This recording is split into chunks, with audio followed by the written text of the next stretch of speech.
Hello, my name is Shannon Rowan, and this is my presentation in regards to the simulation that was ran for the duration of the class. The goal of the simulation was to provide both qualitative and quantitative data for Bowie, a bag and purse company that is looking to venture into the luggage market. The data will be provided to Bowie by developing and distributing surveys, analyzing feedback given from respondents, and analyzing who the competitors in the luggage market is, and finally gathering consumer feedback in real time. We begin with round 3, where we choose the survey method for Bowie.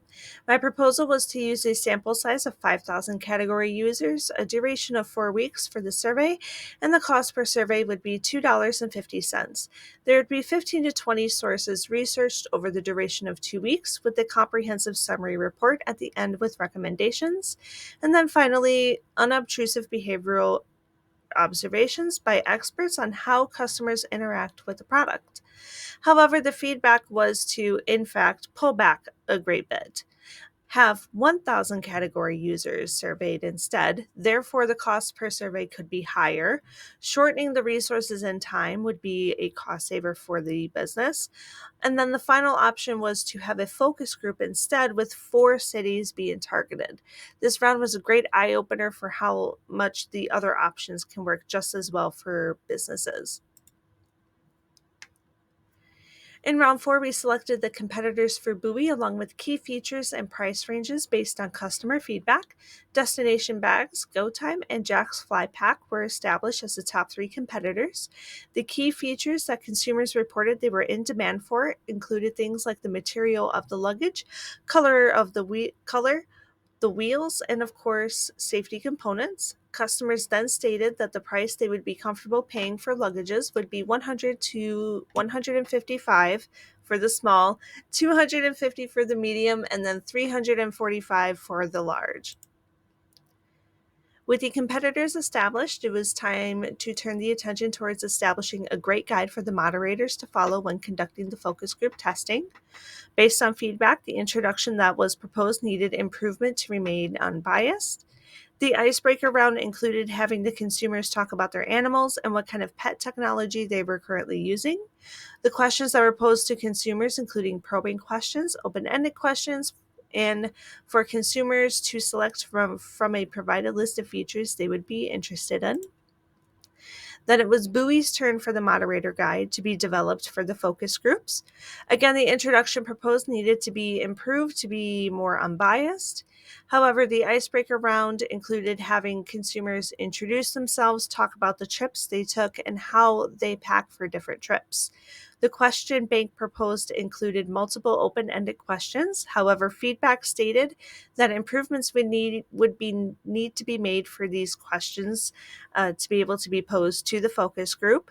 Finally, the focus group would participate in a couple activities surrounding luggage, like making a collage of the ideal luggage and voting on which features were the most important for their needs. After conducting the focus group, it was time to analyze Bowie's results. Of course, the top competitors were actually Destination Bags, Go Time, and Sid's Bags.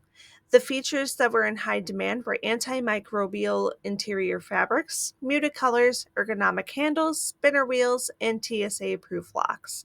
The price that the focus group would be willing to pay for each size of luggage was 155 for the small, 250 for the medium, and 325 for the large size luggage. Bowie requested a survey to be built and population sizes to be estimated for sampling the target market. The introduction was requested to be reworked to exclude Bowie to prevent biased results. Next, the brands were ranked and compared with Bowie. Then the survey would have respondents rank features for luggage and provide open-ended responses for what they were looking for in the luggage, the amount and size of the luggage that the respondents were willing to purchase, and the price that seemed the most reasonable to them. Finally, the demographics of the respondents would be requested to see how many respondents would fit the target market. The confidence levels were shifted along with the margin of error and to reflect bias in other responses that do not fit or were not answered. During round 10, three sampling plans were proposed to Bowie, the first plan being providing lists and surveying a total of 12,538 contacts would be sent an email with the link to the survey to ensure the sample size of 1,680 is achieved. Sampling Plan Proposal 2 would provide a sample list of 30,000 consumers. The potential respondents would be screened and data collection would be complete only when the thresholds would be filled. The threshold for the respondents that would need to be filled before the data collection period would be about 84 respondents per sector, giving us to that total of 1,680 that we need in order to get a proper sample of the market. Finally, the third proposed sampling plan was to collect the sample but have it proportional to the market statistics provided. However, this was a good indicator for Bowie that while men only make up about 25% of the market for making the purchase decisions, they do tend to spend more, opting to get quality over quantity. In both the male and female category, they both are spending more in the Pacific West. The feedback on the proposal was that all three would need to be reworked to get the results that Bowie was looking for. The round was a big lesson in ensuring that the proposed sample plans are really getting to what the company was looking for. For round 11, where it was time to code the open-ended survey responses, of the keywords, the foremost used for the survey was waterproof material, extra pockets in the luggage, side handles, and an expander for when extra room is needed. The most used keywords for the open-ended questions on luggage concepts were that they were looking for multicultural options, luggage that is on trend. However, they would also prefer having functional, versatile, and durable luggage as well.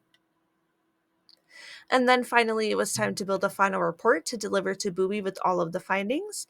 This included a profile on those who responded to the provided surveys, including demographics and the limitations of the study. After the more detailed findings, along with some of the charts, are provided on the slide. The differences in each of the segments of the target market was then provided with competitor analysis provided after. The bar graph below providing information on how respondents ranked for each competitor, and then the featured respondents were most interested in given in a word cloud format, showing the top keywords from the open-ended survey and focus group responses. Finally, pricing was provided with the pie chart below reflecting how much respondents would be willing to pay to acquire a new piece of luggage. The price of most respondents would be willing to pay is between $300 and $400. The next price range most respondents would be willing to pay was the $400 to $500 range.